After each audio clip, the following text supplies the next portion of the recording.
subulana wa inna Allaha lama'al muhsinin. Kaya ang isang mu'min ay dapat na palaging nagmamadali siya o lagi niyang nililitis ang kanyang sarili, bisidq ng may tapat, makatotohanan ng paglilitis, na kung saan wala siyang ibang hangad kundi ang lugod ng Allah, ang kaligayahan ng Allah subhanahu wa ta'ala. Fa in kunta muqassiran fi salatin, kung ikaw man halimbawa ay kulang ang pagtayo mo sa mga sambayang, no?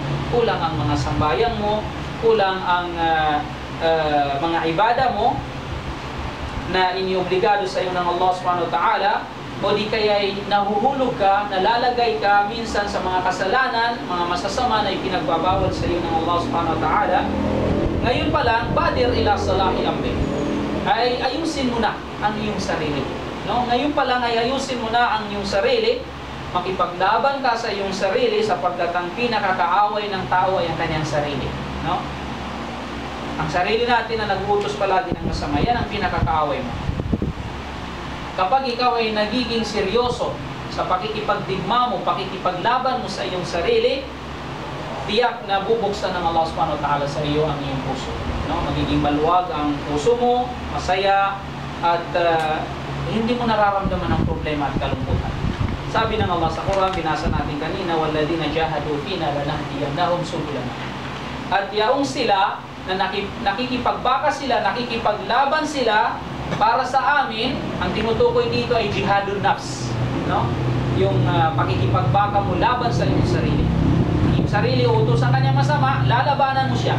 Ang iyong sarili ay pipigilan kanyang gumawa ng mabuti, lalabanan mo siya. So, kailangan ikaw ang mananalo, hindi yung sarili mo ang mananalo. So, ang mga taong laging nakikipaglaban sa kanilang sarili, sabi ng Allah subhanahu wa ta'ala, lanahdiyannahum subulana. Katiyakan nagagabayan namin sila sa aming mga daan, sa aming mga landas. So makikita mo yan.